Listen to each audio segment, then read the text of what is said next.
sommes vendredi 9 avril 2021. Mesdames et messieurs, bonsoir. Merci d'être au rendez-vous hebdomadaire du Forum de la presse que nous consacrons au décryptage de l'actualité de la semaine qui s'achève, et cela avec des confrères des médias de Niamey.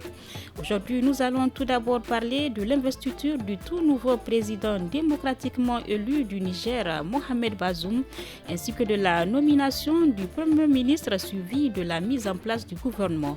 À suivre donc les analyses de nos confrères sur les attentes des populations nigériennes et les défis pour les nouvelles autorités élues. Il sera aussi question de la fermeture en début de ce mois d'avril de la compagnie minière d'Akuta, la Cominac, après près de 40 ans d'exploitation.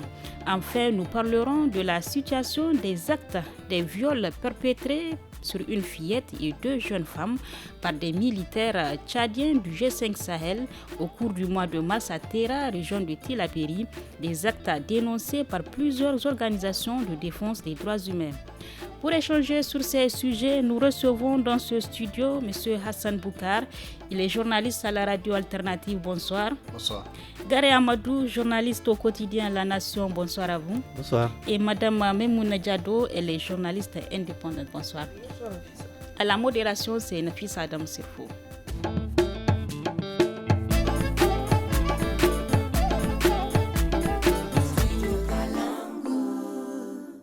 Bonsoir à tous. Le deuxième président de la 7e République, Bazoum Mohamed, a été investi le 2 avril dernier à Niamey. Peu après sa prestation de serment, Bazoum Mohamed a tenu son premier discours en tant que président de la République du Niger. Dans son allocution, il a fait mention de certains défis auxquels il doit s'attaquer dans ses nouvelles fonctions de chef d'État. Voici un extrait de son discours recueilli par la télévision nationale. J'exigerai de tous les responsables aux différents échelons de l'administration que les cadres soient promis sur la base de leurs compétences techniques et de leur moralité. Le deuxième grand problème de notre gouvernance réside dans la prévalence de pratiques de concussion et de corruption au sein de l'administration. La corruption prend diverses formes: pots de vin vulgaire, surfacturation, dépenses inopportunes, commandes fictives, commandes partiellement livrées, etc. De telles pratiques ont cours malgré tous les dispositifs administratifs et juridiques mis en place pour les prévenir et les punir. C'est pourquoi la meilleure façon de lutter contre la corruption est de sévir contre ceux qui s'en rendent coupables. Mon credo sera de miser principalement sur la pédagogie de l'exemple en ne tolérant d'aucune façon le principe de l'impunité. Je serai moi-même si au bout des 5 prochaines années, j'aurai agi de façon à sensiblement améliorer, entre autres, la sécurité, la qualité de l'éducation, l'accès aux soins, à une meilleure alimentation, à l'eau potable, à un meilleur habitat, au courant électrique et à de meilleures routes au profit de tous les Nigériens. C'était là donc un extrait du discours du nouveau président de la République, Bazoum Mohamed, recueilli par la télévision nationale. Hassan Boukar, je commence par vous. Autant de défis à relever par le nouveau président, notamment le secteur sécuritaire. Êtes-vous optimiste quant à l'atteinte de ces défis soulignés? Merci beaucoup. Je pense que la question de la sécurité est un défi majeur, à la fois pour le Niger, mais aussi pour tout l'espace sahélien. La question fondamentale aujourd'hui, c'est qu'est-ce qu'on peut faire pour justement faire réduire les conséquences, puisque apparemment c'est un combat de longue haleine qu'il faut engager. M. Bazoum était quand même au cœur de la gouvernance de l'ancien président Mahamadou Issoufou. Il a été ministre de l'Intérieur. Il avait donc en charge la question de la sécurité. Alors, comme quoi le bilan sécuritaire de M. Issoufou est aussi quelque part son bilan. Alors, qu'est-ce qu'il peut faire aujourd'hui de plus que ce qu'il a déjà fait? C'est une question qu'on se pose. Ça sera peut-être une continuité? Peut-être une continuité, mais les résultats tels qu'on les a vus aujourd'hui, ça dit qu'il ne faut pas continuer, il faut absolument changer quelque chose. Il faut d'autant plus changer que la situation elle-même s'est compliquée davantage aujourd'hui. On est passé d'un moment où les attaques étaient beaucoup plus portées contre les forces de défense et de sécurité à des attaques qui ciblent apparemment les populations civiles. Les dernières attaques de Tilia, vers Walam, Bani Bangu, tout ça, ça montre que maintenant, les civils font partie des cibles de ces groupes terroristes.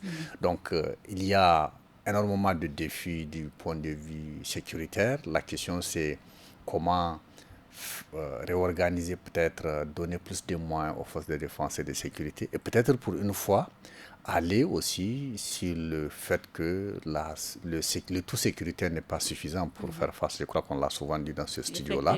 Maintenant, qu'est-ce qu'il veut engager, par exemple, le nouveau président? Est-ce qu'il va engager concomitamment des actions de défense, assurer un minimum de services publics dans ces zones les plus affectées, le long de la frontière avec le Mali, dans la région de Difa, Tawa, etc.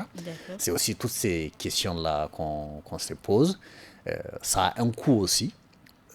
On a annoncé beaucoup de ressources. C'est vrai que l'audit du ministère de la Défense est passé par là. Mais en fait, au nom de la défense et de la sécurité, beaucoup d'argent a été engagé pendant les 10 ans de M. Issoufou. Donc voilà, la question qu'on se pose aujourd'hui, c'est est-ce que les dirigeants auront le courage de changer les choses? Qu'est-ce que j'appelle changer? Par exemple, la question aujourd'hui, est-ce qu'il faut ou non parler avec ces groupes-là?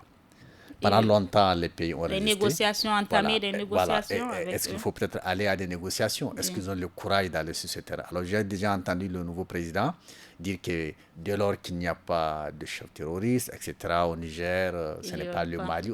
Mais si on a la possibilité d'engager peut-être des discussions et qui permettent d'assurer la paix et la sécurité au Niger, à mon avis, peut-être qu'il ne faut pas hésiter, mais le fait que peut-être les Français soient de ceux qui s'opposent à cette discussion fait que les chefs d'État hésitent. Donc voilà, la question aujourd'hui, c'est quelle est la démarche qu'ils vont entamer aujourd'hui pour avoir de meilleurs résultats. Peut-être qu'il y a quelque chose d'insuffisant dans ce que le régime Issou a fait. La preuve, on a payé un lourd tribut à ce conflit. Il faut donc absolument peut-être prendre des mesures courageuses, pas seulement donner les moyens de faire la guerre, ça fait partie certes, mais il faut peut-être aussi du point de vue de l'approche aller sur des choses concrètes qui puissent mobiliser les communautés aux côtés des FDS pour engager véritablement et faire en sorte que là où ils recrutent, en particulier, on parle beaucoup de recrutement de jeunes, de zébrés, etc. Bon, voilà, à mon avis, il y a beaucoup de choses sur lesquelles le nouveau président a attendu. Beaucoup de choses, beaucoup de défis à relever. Garé, qu'en pensez-vous de ces différents défis soulignés par le président? Je pense que le défi sécuritaire est vraiment le premier défi du président.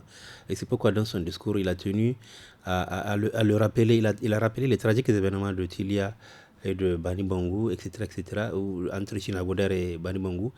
Et il a dit que, en fait, le terrorisme est une vraie tragédie pour le Niger. C'est les mots qu'il a. Il dit que c'est une vraie tragédie parce que c'est encore plus tragique, d'autant plus que ce ne sont pas des terroristes, en tout cas, les chefs terroristes ne sont pas du Niger. Et c'est pourquoi, justement, concernant la question du dialogue, il a à juste titre dit qu'on ne peut pas dialoguer avec des gens qui ne sont pas de chez nous, mais qui nous attaquent. Mais ils ne peuvent pas forcément être du Niger, ou bien? Non, ils ne sont pas du Niger, c'est ce qu'il a dit. Oui. C'est-à-dire qu'on ne peut pas négocier avec des gens parce que ces gens-là, c'est des groupes qui sont dirigés par des gens qui sont étrangers. Il a même parlé des pays maghrébins. Certainement, il y a des... Qu'ils soient nigériens ou non, la conséquence reste la même. Non, ce n'est pas ça le problème. En réalité, si vous suivez le fil de son raisonnement, vous allez comprendre ce qu'il veut dire. Il a dit quelque chose de très important sur lequel les gens n'ont pas beaucoup porté attention. Il a dit le règlement de la question du terrorisme, en réalité, quand on suit entre les lignes, passe par le règlement de la crise malienne. C'est-à-dire que l'application des accords d'Alger. Il a dit qu'il faut appliquer les accords d'Alger. Il faut que l'État malien ait la plénitude de son territoire. Ça, c'est des choses qui sont passées inaperçues. C'est-à-dire que les groupes terroristes ont leur base en territoire malien. Et donc, tant qu'on ne règle pas la question des accords d'Alger, tant qu'on ne fait pas en sorte que l'État malien ait toute sa plénitude de son autorité partout sur le territoire, notamment à Kidal, n'est-ce pas, qui est soupçonné d'abriter des groupes des supplétifs, enfin, des complots, des complices des groupes terroristes, tant qu'on ne règle pas ces problèmes-là, on n'arriverait pas à régler le problème de sécurité. Au Mali, la question du dialogue, elle peut se comprendre parce que Yada Gali, c'est un Malien, n'est-ce pas? D'autres chefs terroristes sont des Maliens. Donc, maintenant, ils sont en train de voir, même là-bas, il y a des divergences. Il ne faut pas qu'on pense que tout le peuple malien est pour le dialogue. Non, il y a des sensibilités qui parlent de dialogue. Mais ici, au Niger, Je crois que l'option du président de la République, c'est l'option de défendre le territoire national, doter les forces de défense et de sécurité de moyens, n'est-ce pas, pour faire face à cet ennemi-là qui est en train de nous agresser. Et ce qui va passer par l'accroissement des moyens militaires, n'est-ce pas, et parce qu'on a une frontière de 826 km avec le Mali, qu'il faudra forcément essayer, parce que c'est difficile, 826 km. C'est une distance qui va de Niamey jusqu'à je ne sais où. Donc, c'est compliqué à contrôler. Mais au moins, voilà, il a dit il faut que les rôles des forces de sécurité, des forces de défense soient bien définis. Il ne faut pas qu'il y ait un mélange.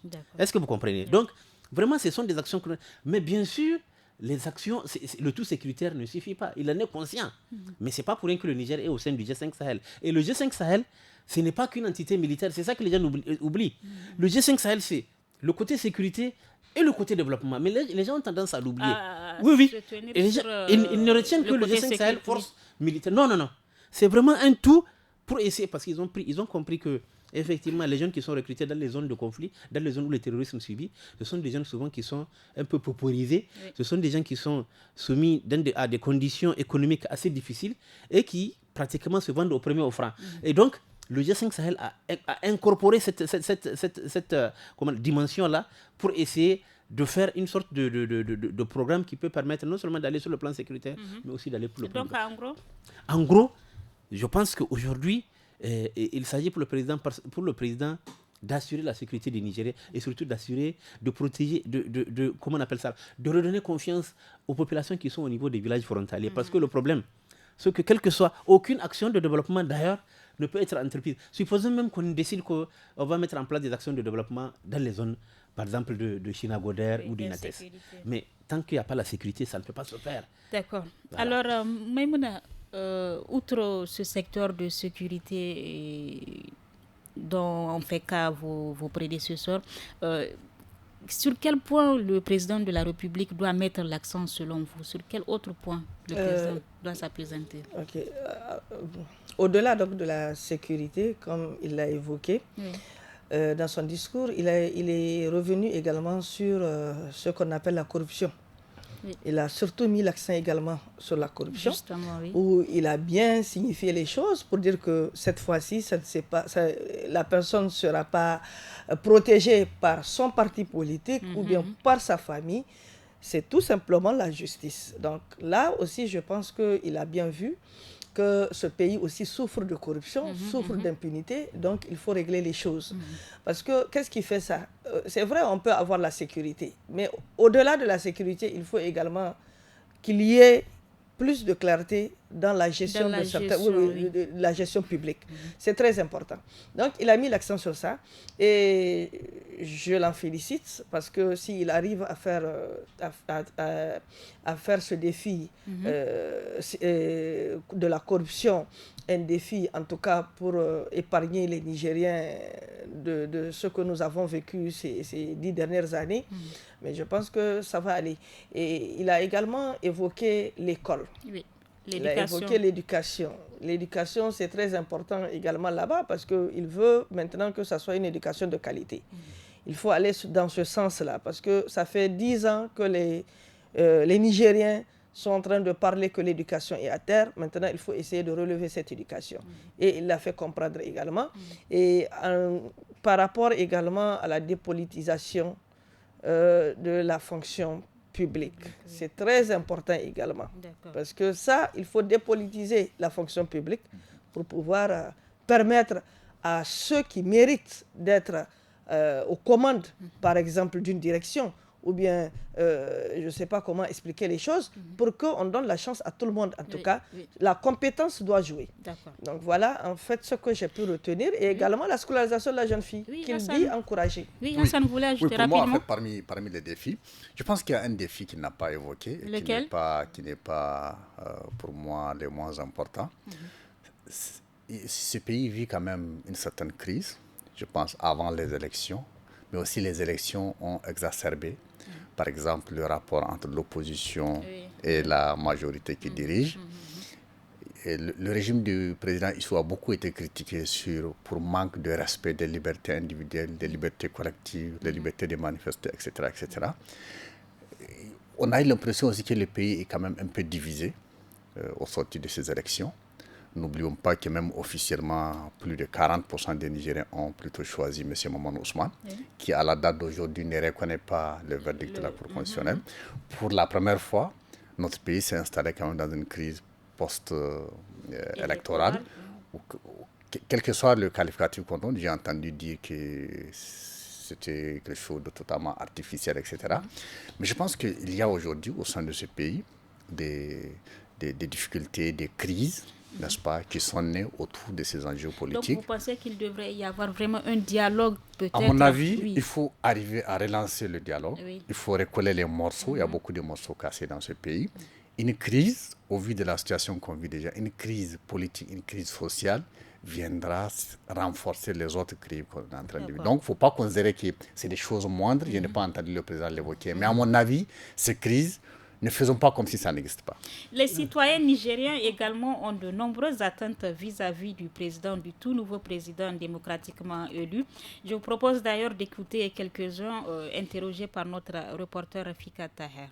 Nous voudrions que le nouveau président fructifie les secteurs de l'éducation, de la santé, de la sécurité, de l'élevage et aussi de l'agriculture.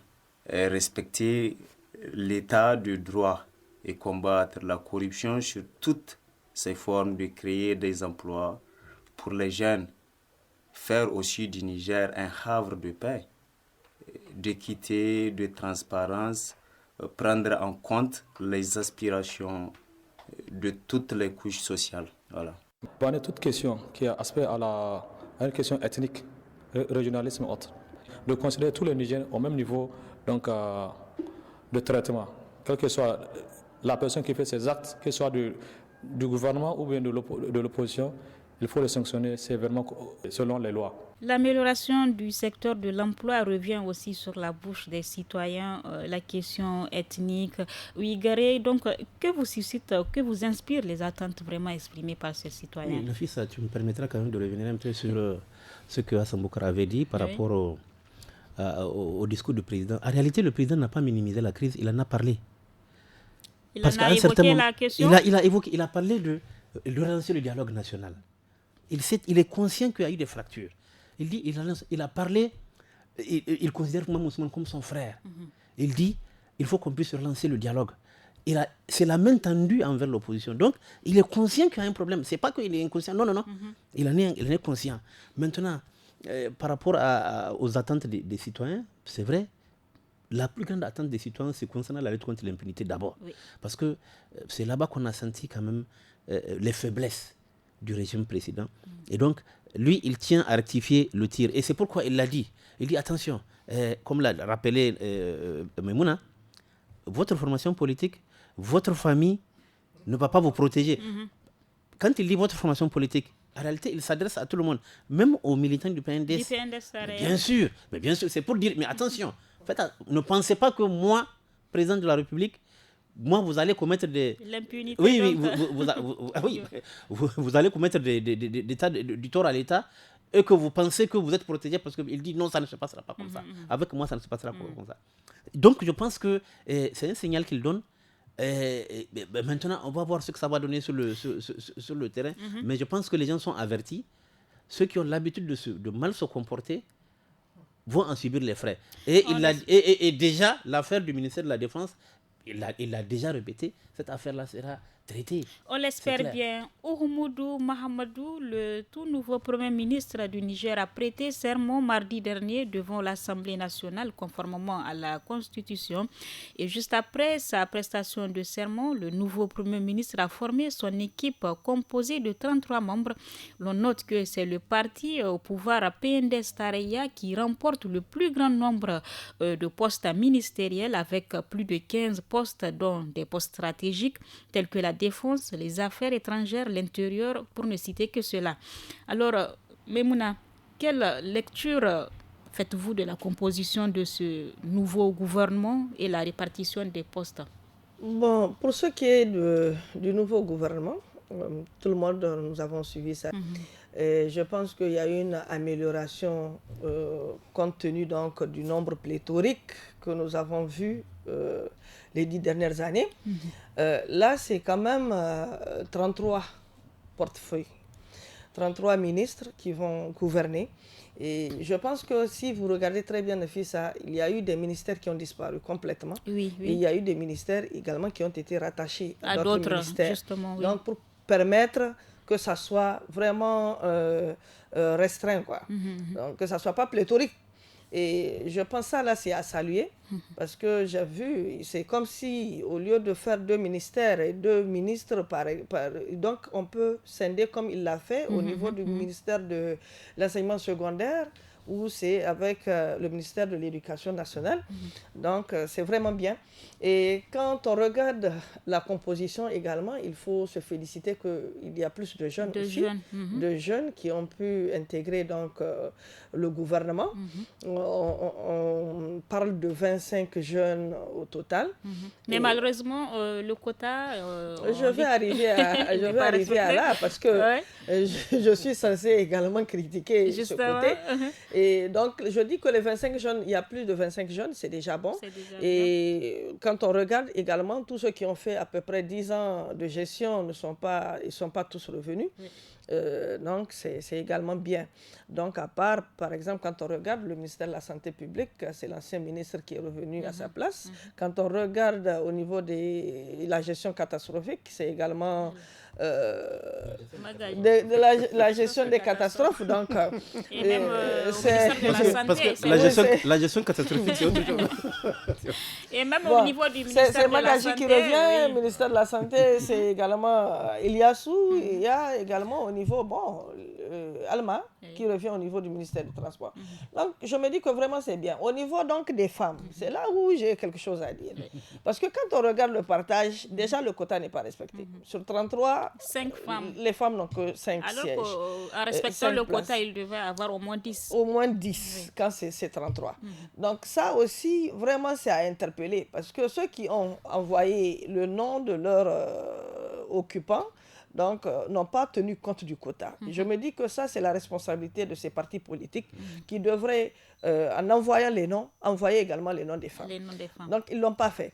Maintenant, les postes qu'on a attribués à ces femmes également, moi, je pense que ce n'est pas parce qu'on dit que la promotion de la femme, c'est la promotion de la femme. Il faut mettre une femme à ce niveau. Non, là, on dit le genre. Donc, il faut également mettre un homme. Pourquoi pas? On parle du ministère des Mines. On nomme une femme là-bas.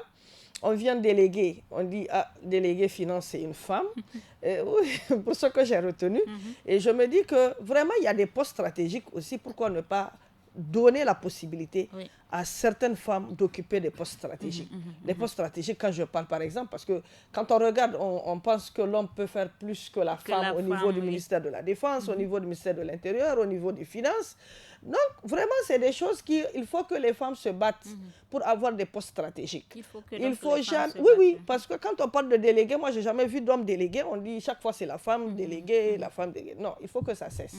Et il faut qu'on réclame le quota. Il faut qu'on revienne avec le quota, là, que le gouvernement, là, qui a commencé depuis hier, que ce gouvernement-là, qu'on essaie de voir comment est-ce qu'il faut faire pour respecter le quota. Parce que si on respecte le quota au niveau de l'Assemblée nationale, je ne vois pas pourquoi on ne peut pas respecter le quota au niveau Il faudrait donc respecter le quota. Monsieur Hassan Boukar, le quota n'est pas respecté avec 5 femmes sur 33 ministres, alors qu'il devrait au moins avoir 10.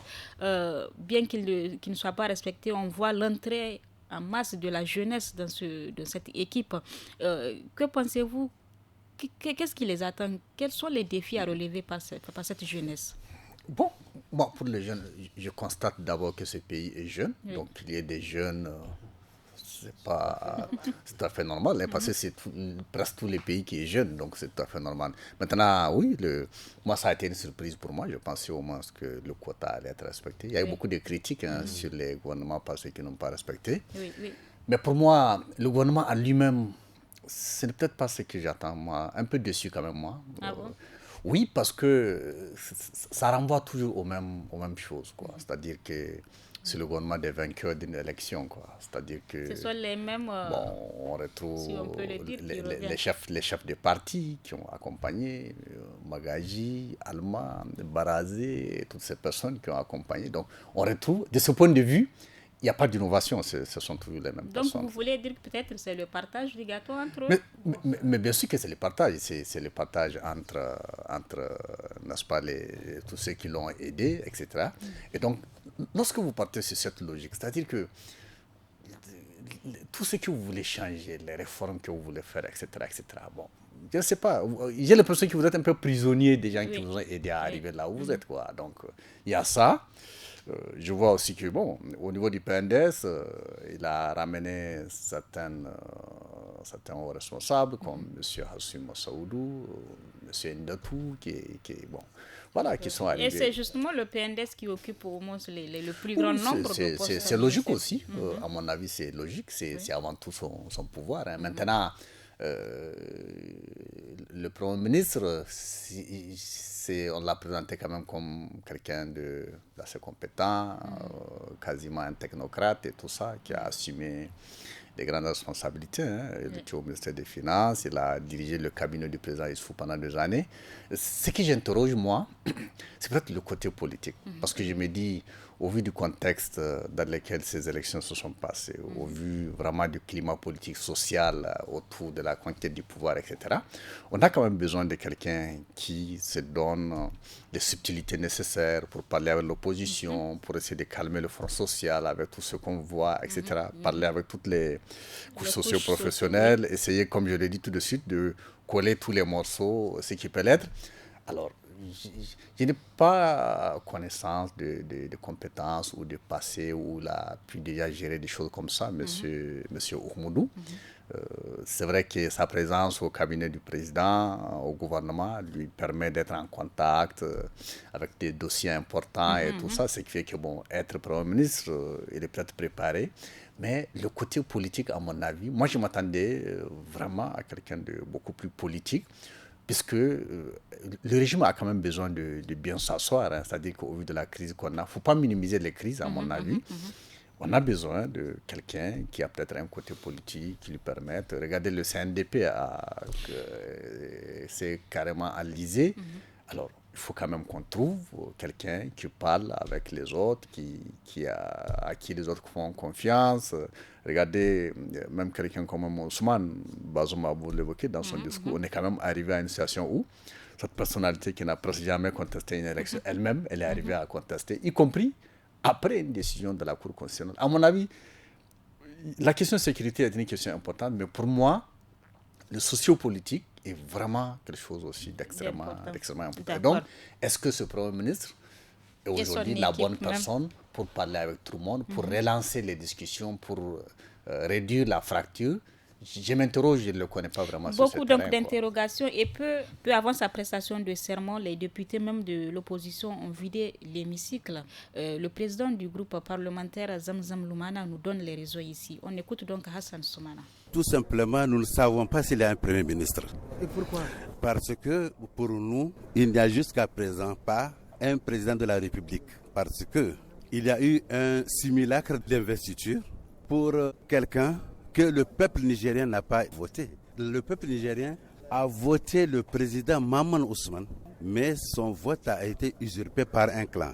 Et pour nous, on ne le reconnaît pas. Vous êtes député aujourd'hui, mais vous n'acceptez pas la victoire de Bazoum Mohamed. Et pourquoi? Parce que les députés ont été élus par le peuple conformément aux dispositions légales. Mais celui-ci, il y a eu des recours dont la Cour constitutionnelle n'a jamais tenu compte de ça. Comment voulez-vous qu'on reconnaisse un président mal élu? Les députés de l'opposition ne reconnaissent donc pas ni le Premier ministre ni le président de la République élu. Garé, qu'en pensez-vous de l'attitude de ces députés au sein de l'hémicycle? Mais je suis déconcerté par tant de navigation à vue au niveau de l'opposition, d'absence de discernement, mais ça va dans tous les sens. Mais il faut respecter le peuple nigérien. Il faut au moins reconnaître les résultats. Nafisa, oui, j'ai entendu tout ce qu'il a dit. Mais entre nous, vous ne reconnaissez pas le président de la République. Vous ne reconnaissez pas le Premier ministre. Mais vous êtes à l'Assemblée. Et un des rôles du député, c'est de compter l'action du gouvernement. Mais qu'est-ce que vous faites à l'Assemblée alors? Qu'est-ce que vous faites à l'Assemblée? puisque un des rôles de l'Assemblée nationale, c'est de compter l'action gouvernementale. Justement. Donc, et le gouvernement, il est dirigé par Oumoud Mahmoud. Et des lois vont venir à l'Assemblée nationale, vous allez les étudier. Il va prêter serment, vous sortez. Mais le jour où une loi va venir, vous allez venir discuter. Et c'est son gouvernement qui amène cette loi-là. Donc non, c'est vraiment... c'est assez... À la limite comique. Le comportement de l'opposition est à la limite comique. Hein. Et moi, j'ai envie d'en rire. Mais sauf que je ne peux pas en rire parce que je trouve que c'est assez désespérant. Un tel comportement qui n'a aucun sens. Pour vous, oui. Pour moi, ça n'a aucun sens. Je m'explique. Pour moi, si vous ne reconnaissez rien, si vous ne reconnaissez pas les autorités, ne partez même pas à l'Assemblée nationale. Contestez. Parce que, je vous dis, le rôle de l'Assemblée nationale, c'est elle a l'initiative de là et elle contrôle l'action du gouvernement. Enfin, elle a l'initiative concomitamment avec le gouvernement, elle a l'initiative et elle contrôle l'action du gouvernement.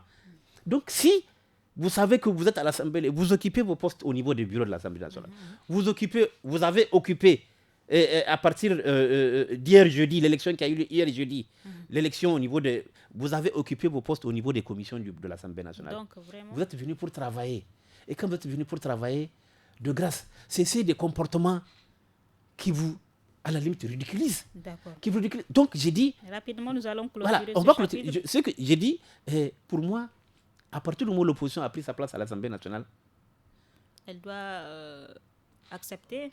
Non, elle est venue pour travailler à l'Assemblée nationale. Et le travail de l'Assemblée nationale, je le dis et je le répète, le contrôle de l'action gouvernementale fait partie. Les mêmes députés qui ont refusé d'assister à la prestation de serment de Oumoud, les mêmes députés vont convoquer des ministres, vont interpeller des ministres. Vous allez le voir, on est là ici au Niger.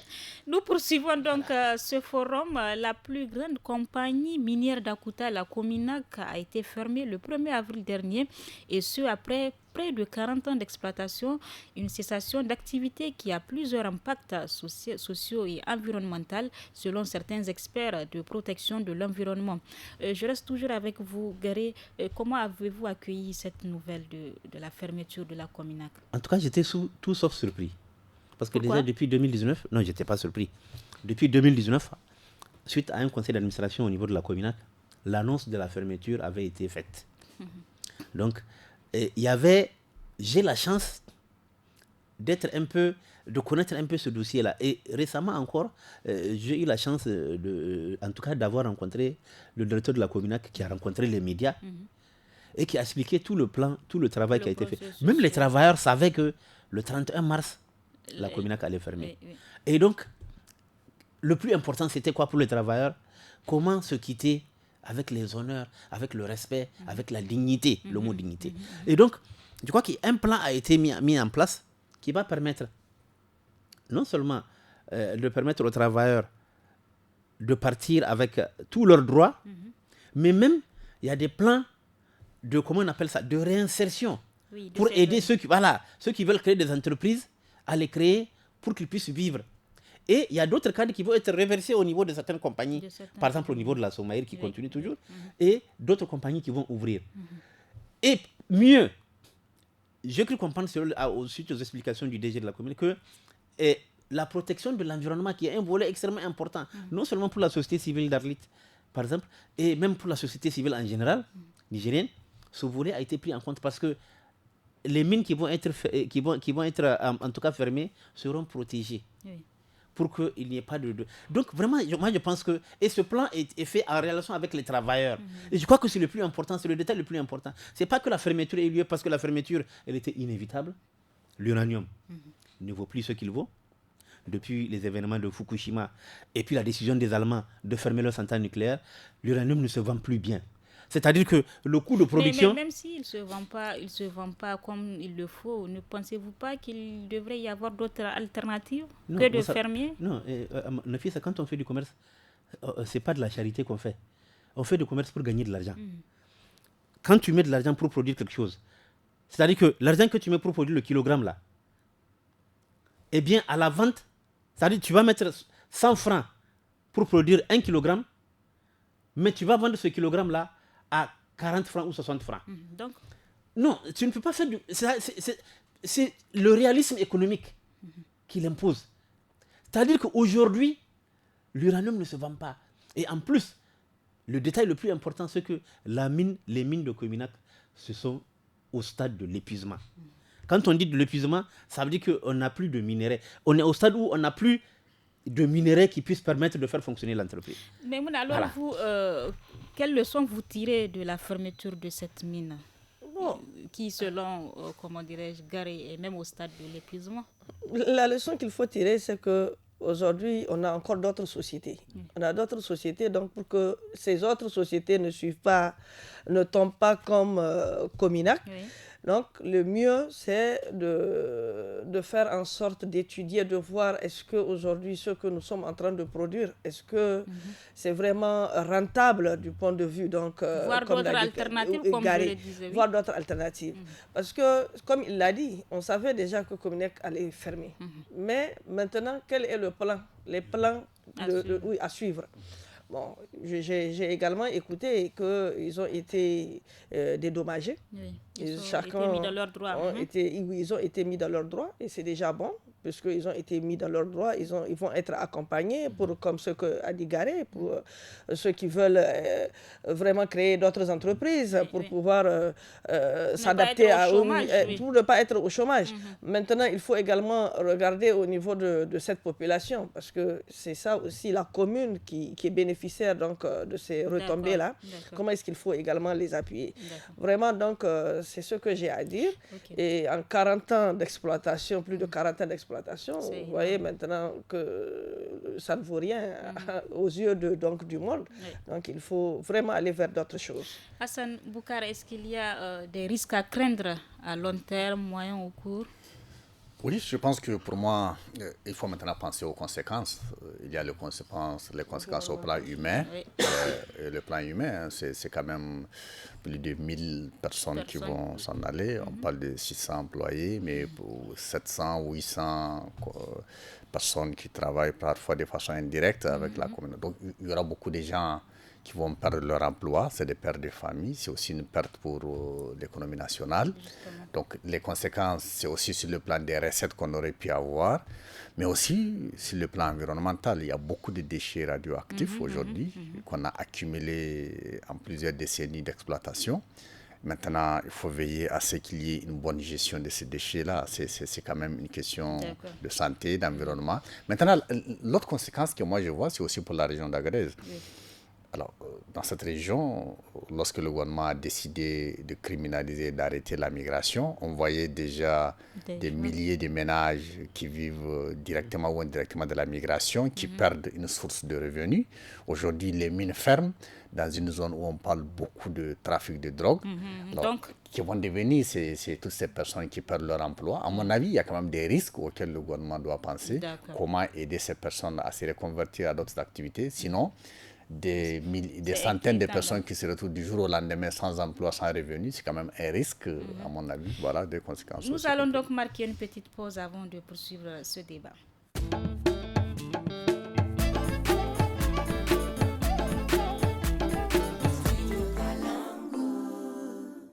Une fillette et 2 jeunes femmes ont été victimes de viols courant mois de mars par des militaires tchadiens du G5 Sahel à Tera de la région de Tillabéri.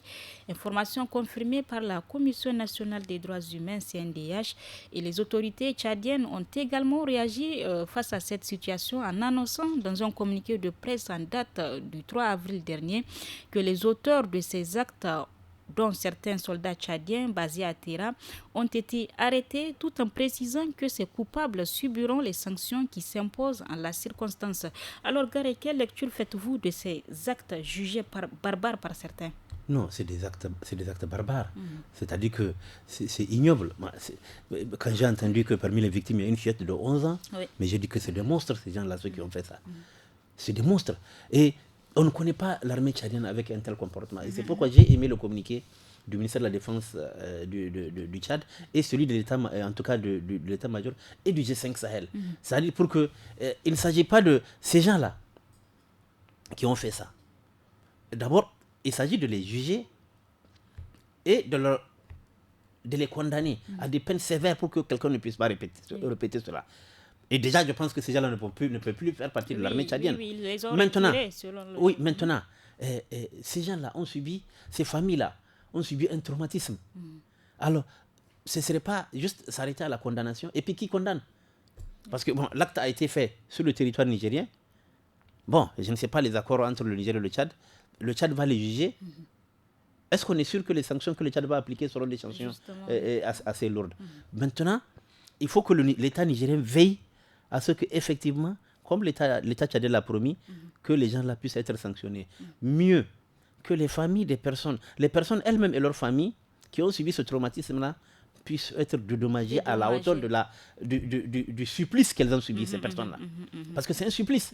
Donc, je pense que c'est un acte vraiment qui a passablement terni l'image des soldats tchadiens, n'est-ce pas? Et je pense que le Tchad gagnerait à frapper fort pour que son armée, qui est reconnue comme étant une armée redoutable sur le plan de la lutte contre le terrorisme, puisse continuer à mériter le même respect qu'elle a dans la sous-région.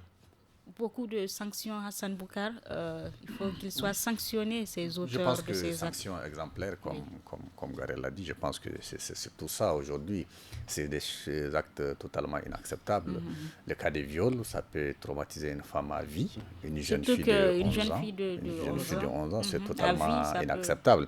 Il faut vraiment qu'il y ait des sanctions de façon à apporter un message très fort aux éventuels candidats à cette ignominie. Donc, à mon avis, il faut vraiment sanctionner, c'est ça qu'il faut faire. Parce que l'une des conséquences, au-delà de ces populations traumatisées, c'est que ça peut compromettre à terme toute collaboration entre les populations civiles et les forces armées. Or, cette collaboration est utile dans le cadre de la lutte contre tous ces groupes armés. Et peut-être même la diplomatie entre les deux pays peut prendre un coup. Mais en tout cas, à mon avis, il faut vraiment prêcher par l'exemple. Il faut qu'il y ait des sanctions exemplaires qui puissent dissuader d'éventuels candidats. C'est des choses totalement inacceptables, à mon avis. Mais Mouna, pour finir avec vous, quelles mesures vraiment doit-on prendre pour prévenir de telles situations de ce genre?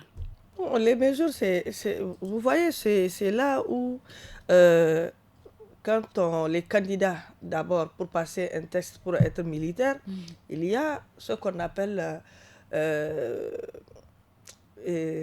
enquête. Oui, non, pas le casier judiciaire. Enquête de moralité. L'enquête de moralité. Oui. C'est là où joue l'enquête de moralité. Donc, tout citoyen ne peut pas être aujourd'hui un militaire. Donc, voilà, le Tchad. On ne pensait pas qu'aujourd'hui, ces militaires qui ont été envoyés de l'autre côté pour pouvoir sécuriser les populations, ce sont ces mêmes militaires-là qui s'adonnent à ces genres de pratiques. Donc, vraiment, la sanction, il faut sanctionner pour que s'il y a d'autres candidats qui oseront faire, qu'ils sachent que la sanction qui a été déjà prévue pour les autres, que ça sera encore pour les autres aussi qui ont cette idée derrière la tête. Parce que déjà, c'est une population qui fait face au terrorisme. Et on vient encore, ça vient s'ajouter à ça. Ça veut dire que quand on regarde, non, même pas les militaires tchadiens. Aujourd'hui, cette population n'aura même pas confiance à d'autres militaires, même nos propres militaires nigériens qui sont censés les protéger. Donc, vous voyez ce que ça fait. Aujourd'hui, une femme violée devant son mari.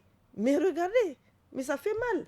Ça fait, une enceinte qui est dans une situation critique. Mais regardez comment est-ce que... Parce que nous, au Niger, on ne connaît pas ça, quand même. On n'a jamais subi...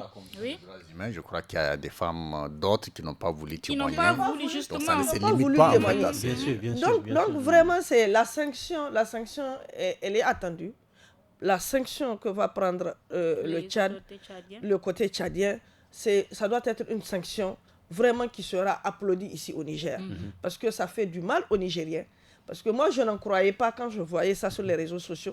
Il a fallu d'abord la confirmation par d'abord une télévision privée et ensuite par le CNDH, pour la commission de la CNDH, pour que moi, je me dise que c'était vrai. Réel, donc, que c'est réel. Vraiment, il faut... Vraiment, c'est vraiment... Le Niger n'a pas besoin de ça.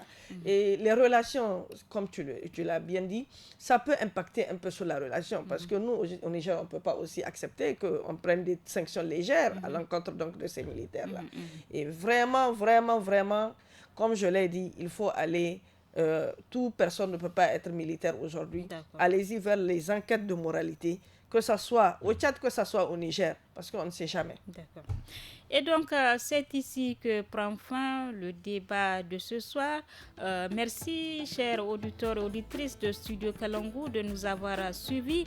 N'oubliez pas le nouveau programme des jeunes, samedi et dimanche, dès 17h, avec l'actu des jeunes en 5 langues, suivi de Tous à la Fada.